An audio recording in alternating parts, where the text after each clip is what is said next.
ya tendría la capacidad de haberlo desarrollado. Y la preocupación es que se lo estemos enseñando a nivel de universidad, porque entonces, ¿qué pasó en los otros 12 años que se echó al Señor?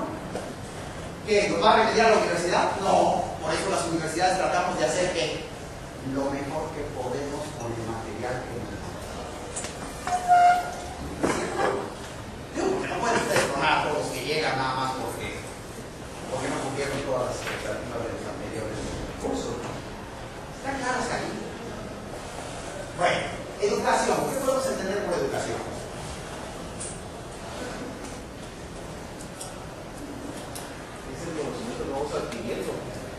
Es un conocimiento que vamos adquiriendo. Yo me quisiera ir más allá, a la raíz de la palabra, educere, sacar lo mejor del individuo. Si intentemos por educación sacar lo mejor del individuo, pues cuidado, porque a nivel mundial, ¿qué es lo que hacemos?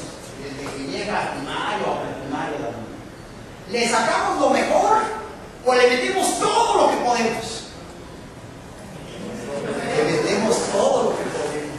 ¡Lo necesita! ¿Sabe? ¿Quién dijo que había que meterle eso? Pues a veces ni sabemos quién lo dijo, ¿verdad? Porque quién hizo el currículo, quién decidió. Y entonces aquí empezamos a entrar en un medio que vamos ahorita a discutir, y que es la famosa domesticación que hacemos de los estudiantes.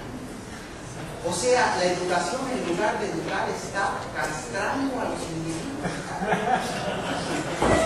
¿Ya te pasó? ¿O con la risa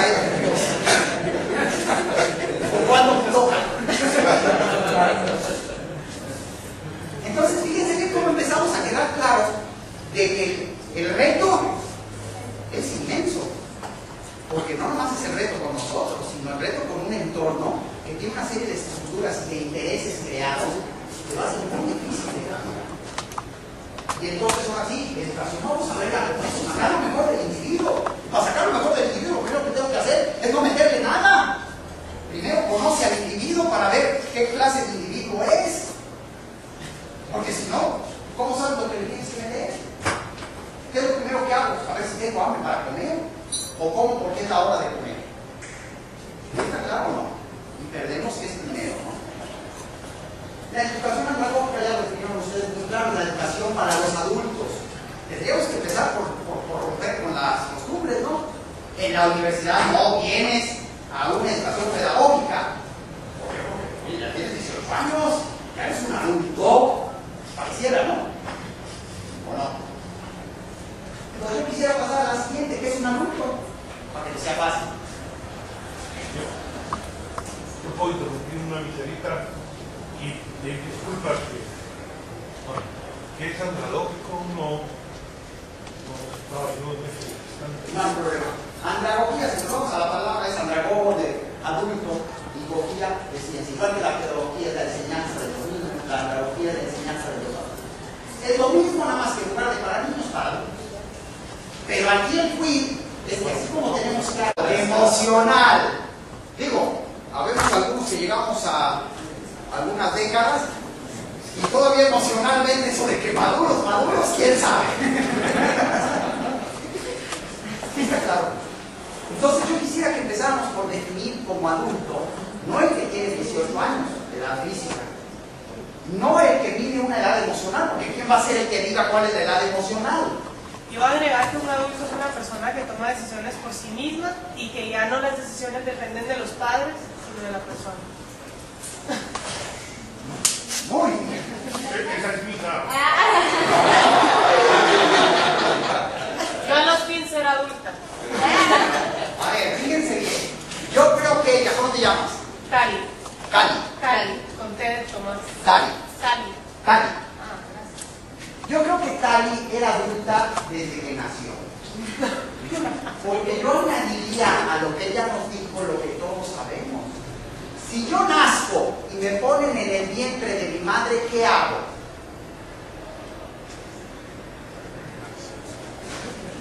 ¿Cómo? Instintivamente rectan hacia el pecho de la madre. Fíjense bien, se ponen los pequeños chinitos. El ser humano ya viene perfectamente integrado. Y cuando empiezo a tener madurez, ¿qué hago? Empiezo a gatear. ¿Alguna vez alguno de ustedes fue a la escuela para aprender Yo quisiera a la maravillosa definición que dio de adulto complementar. Adulto es aquel que toma sus propias decisiones porque tiene la capacidad y la autoconfianza para desarrollarlas correctamente. Y entonces adulto es todo aquel, no importando la edad biológica, emocional o la que sea, que cumple con estas condiciones. La autoconfianza también va relacionada a la cuestión emocional. Claro, pero cuando tú hablas autoconfianza, de acuerdo, estás hablando de integrar al ser humano como un todo, porque hemos establecido en la sociedad que tienes 18 años, tienes una altura y tienes una corporalidad y ya eres adulto. Pues perdóname, pero no es cierto, porque todo cometería asesinatos y violaciones y una serie de cosas que hago negativas. ¿Está eso claro o no? Entonces tenemos que empezar por cambiar la mentalidad, porque antes era muy fácil. ¿Cómo te digo que eres adulto? Pues ya hace 18 años ya. ¿Por qué? Porque es la masificación. Porque es más fácil decir a los 18 años los 12 millones de guatemaltecos ya son adultos. Espérate, habrá un proceso diferente, habrá quien como Dani pueda ser a los 15 años. Ah, pero tampoco ella, porque ella puede ser adulta en cada una de las etapas de su vida. Y entonces aquí tenemos que empezar por quitarle al estudiante lo que le damos y entender qué adultez tiene en cada momento.